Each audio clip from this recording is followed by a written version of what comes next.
You chose to do what you can do in your capacity, which is better than doing nothing.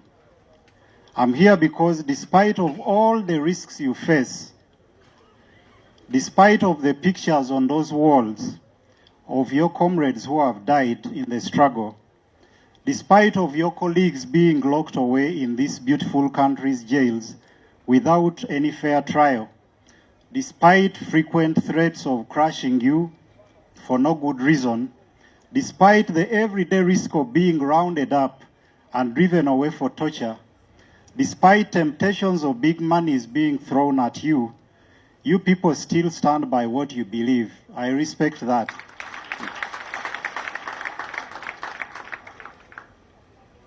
Yes, it is indeed surprising that with all that has happened at this place, you can still come here and find people seated here. You would only expect a fool to sit in such a place. Because for some, even just passing there, they have to run. Because this is a dangerous place. It's like what we used to hear about Bermuda Triangle. So for you to choose to still stay in a place that is that risky to be, especially where the risk is not for having broken any law, but for standing by a certain cause. I really respect that. Whether I agree with it or not, I still respect it.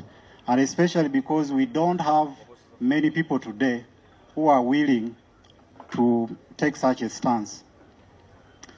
The third reason I'm here is because of your constant efforts at making yourselves better. You have challenged many of us at individual level, we who consider ourselves to be more worthy. You have challenged old political parties and seasoned politicians. Of course, it's not to say or to despise them. They are doing some of them are doing wonderful things. But I think it's a challenge for the few years you've been around to do what you've been able to do. We may publicly bash you, but we privately ask ourselves, aba bavubuka bakikola batya?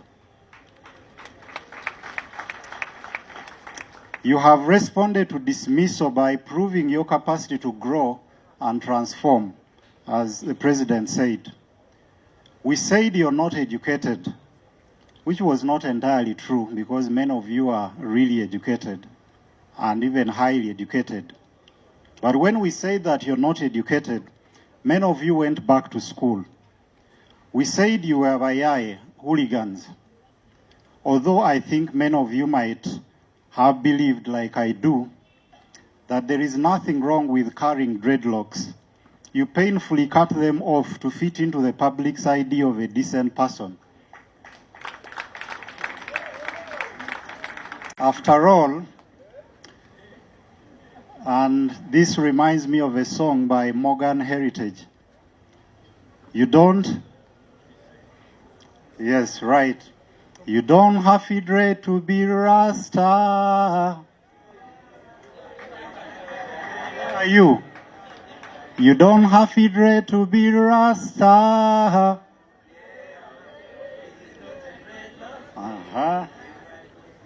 Yes, it's not a dreadlocks thing, it's a divine conception of the heart. Nubian, I expected to hear your small voice behind. I don't know why, for the many years I've been hearing your collabos with now Bobby Wine, I don't know why you choose to always sing the small voice and he sings the big one.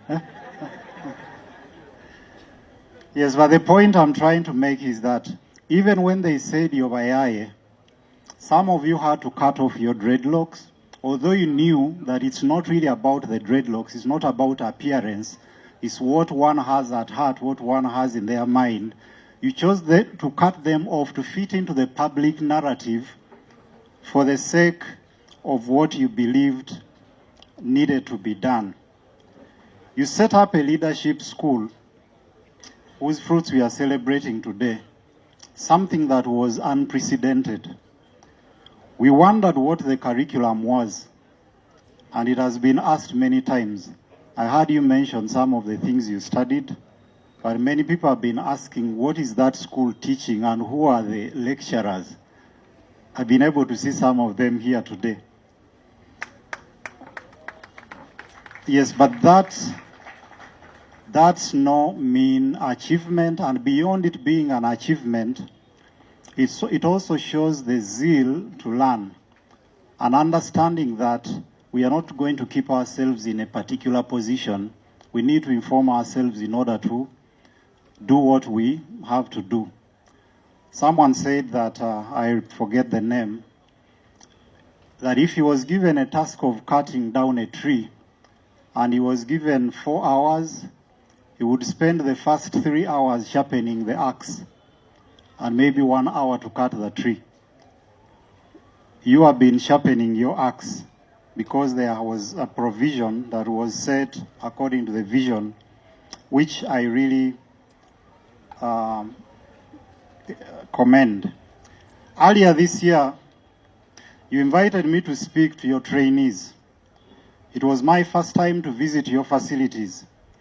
One thing that struck me was how the trainees listened very attentively and with very high discipline for over 3 hours. For over 3 hours, I overstayed my welcome. I was invited to speak for 1 hour. I ended up speaking for 3. But they stayed there listening attentively. And the discipline with which they took instruction from the director, Miss Doreen Kaija, it was really amazing. At the time I visited the school, it had just been violently raided by security and most equipment had been confiscated. I asked if there was a projector that I could use for my presentation. And Doreen responded, "We don't have, everything was taken." But when I entered the room, I found it packed with people waiting for me. I asked them, "You people, how are you able to still gather in this place, yet you know you can be rounded up any time?" They simply laughed.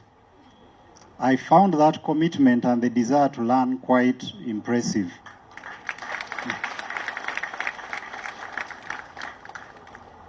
The fourth reason why I'm here, now when I'm giving the reasons, it sounds like I'm singing UB40's song. Which song is that? Even Doctor is also into the thing. Yes, reasons why I love you 1, reasons why I love you 2. Now I'm on the 4th reason. This is a selfish one. I'm here to distract myself from the pain of losing my brother and to use this occasion to make reflections on life, purpose, and resilience, which could speak to your life experiences and aspirations. When John died, almost everything I have been doing lost meaning.